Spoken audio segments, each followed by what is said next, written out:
Alright, so I'd already done a video on this, but I figured I'd do an updated video. This is my 2016 Kawasaki Ninja 650, and it originally came with nothing under the rear fender. This was all empty, so I have to obviously get a license plate on there and some turn signals. I also went ahead and did the integrated turn signals and the brake light. We'll go ahead and take a look at that real quick. Make this a nice, sweet, short video.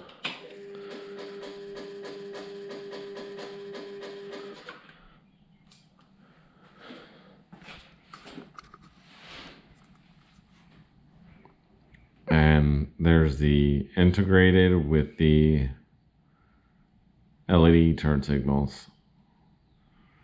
That's it. If you guys like it, hit that like button, and we'll see you next time.